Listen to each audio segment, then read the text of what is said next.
ശ്രദ്ധിക്കണേ, ഒരാൾ തന്റെ ഉമ്മാനെയും ബാപ്പാനെയും ചീത്ത പറയൽ മിനൽ കബാഇരി വൻദോഷങ്ങളിൽപ്പെട്ടതാണെന്ന് ഹബീബായ നബി.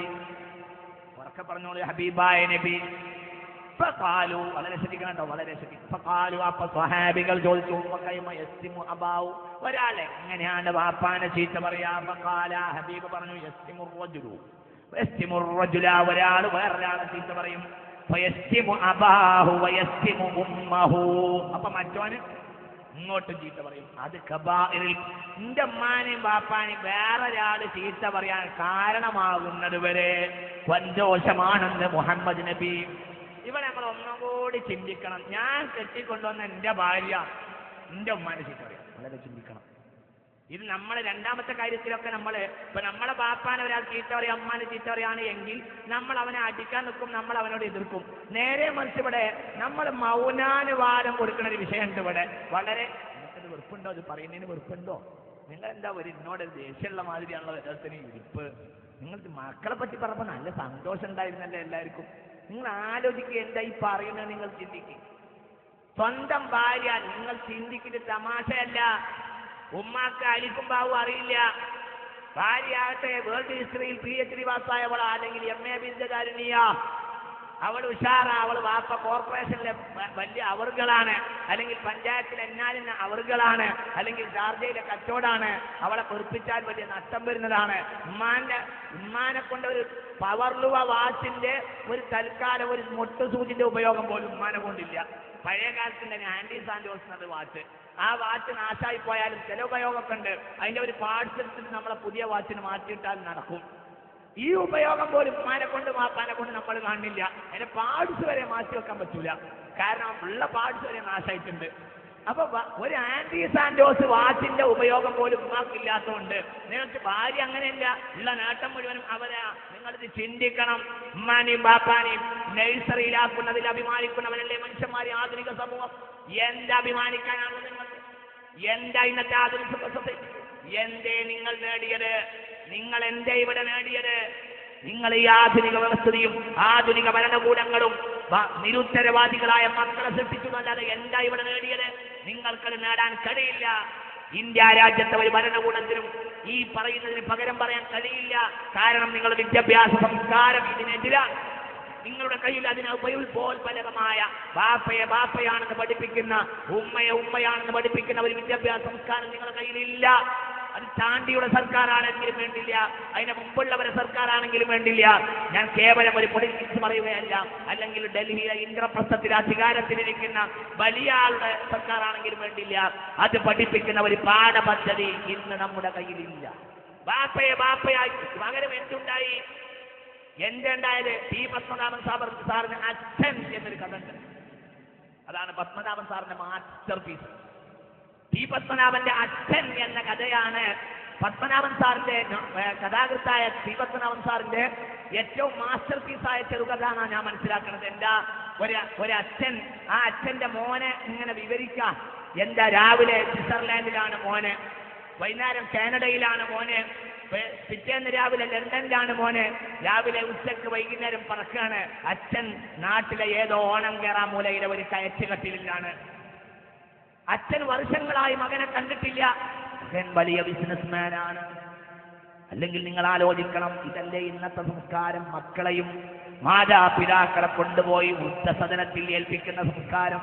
ഈ സംസ്കാരമാണ് ഇന്നത്തെ ആധുനിക ലോകം. നിങ്ങൾ ആലോചിക്കണം. എന്നോട് ഈ അടുത്ത ദിവസം ഒരു ബാപ്പയും കഴിഞ്ഞ ഒരു കൊല്ലം മുമ്പ് ഒരു ബാപ്പയും മോനും തമ്മിൽ തെറ്റി. ആ വിഷയം മദ്യം പറയാൻ വേണ്ടി എന്നെ വിളിച്ചു.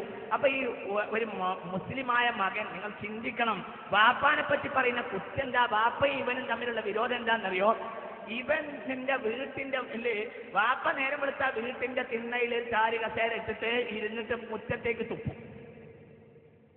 ഇയാൾ ആ അങ്ങാടിയിലെ ഇയാൾ തുപ്പണല്ലോ, ഇയാൾ തുപ്പുമല്ലോ. അതിന് സൗകര്യം ഉണ്ടാക്കി കൊടുക്കുകയോ അല്ലെങ്കിൽ ഉപ്പാനെ ഗുണദോഷിക്കുകയോ അല്ലെങ്കിൽ അതിന് ഇനി ഉപ്പ ഏത് ഗുണദോഷത്തിനും വഴിപ്പെടില്ലെങ്കിൽ ഉപ്പാന്റെ തുപ്പ് തീർന്ന് കൈ കാണിക്കാൻ ആളെ നിർത്തണം എന്നല്ലാതെ എന്തായിരുന്നത്? ഇയാൾ എങ്ങനെ തുപ്പിയതെന്നറിയോ? ഇയാൾ ആ അങ്ങാടിയിലെ ഏറ്റവും വലിയ പോർട്ടറായിരുന്നു. ഒരു പോർട്ടർ ഇപ്പോഴല്ലേ 75 കിലോന്റെ താഴെയായത്, പഴയത് കിൻഡൽ ചാക്ക്.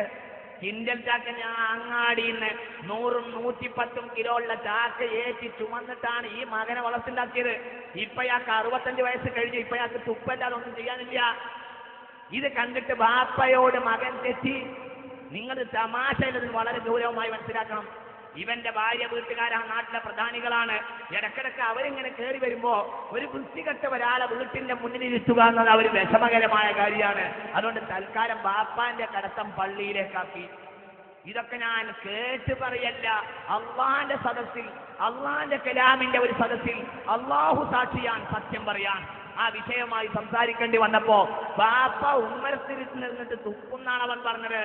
ഇതാണ് എന്തേതിന് കാരണം എന്നറിയോ? എന്തേ കാരണം അവൻ ആ നാട്ടിലെ ആ അങ്ങാടിയിലെ ഏറ്റവും വലിയ ആക്ടറാണ്, ഒരു പ്രധാനപ്പെട്ട നാടക നടനാണ്. ആ നാട്ടിലെ പ്രധാനപ്പെട്ട ഒരു നാടക നടൻ, വേണ്ട സൊസൈറ്റിയിൽ വലിയ നിലവാരമുള്ളവൻ, വലിയ പ്രധാനിയാണ്. ആളുകൾക്കും പണക്കാർക്കൊക്കെ പരിചയം, ഭരണകൂടത്തിനൊക്കെ പരിചയമുള്ള ആളാണ്. നിങ്ങൾ ചിന്തിക്കണതൊക്കെ ഞാൻ പറയുന്നത്. എന്റെ ഈ സംസ്കാരം പഠിപ്പിക്കുന്ന ഒരു രീതി ആധുനിക സമൂഹത്തിന്റെ കയ്യിൽ ഉണ്ടായില്ല എന്നതിന്റെ ഏറ്റവും വലിയ നാശമാണ്. വൃദ്ധസദനങ്ങൾ എന്റെ ചെറുപ്പകാലത്തൊക്കെ ഫ്രാങ്ക്ഫർട്ടിലും ലക്സംബർഗിലുമൊക്കെ വൃദ്ധസദനങ്ങൾ ഉണ്ടായിരുന്നു. ഇപ്പോൾ ഇതാ മലപ്പുറം ജില്ലയിൽ വരെ എത്ര വൃദ്ധസദന, എത്രയാളുള്ളത്? ഇതൊക്കെ സംസ്കാരത്തിന്റെ പൊലിമയല്ല, സംസ്കാരത്തിന്റെ തകർച്ചയും സുനാമിയുടെ കടന്നുവരലും ആണെന്ന് നമ്മൾ മനസ്സിലാക്കണം. അള്ളാഹു നമ്മളെ കാത്തുരക്ഷിക്കട്ടെ. ഈ വൃദ്ധസദനങ്ങളൊക്കെ നമ്മുടെ നെഞ്ചത്താണ് കെട്ടിപ്പൊക്കിയിട്ടുള്ളത് എന്ന് ആധുനിക മുസ്ലിമീങ്ങൾ മനസ്സിലാക്കേണ്ടത്. മുസ്ലിമീങ്ങൾ ഒരു വൃദ്ധസദനത്തിന് ദാറുസ്സലാം എന്നാ പേര്.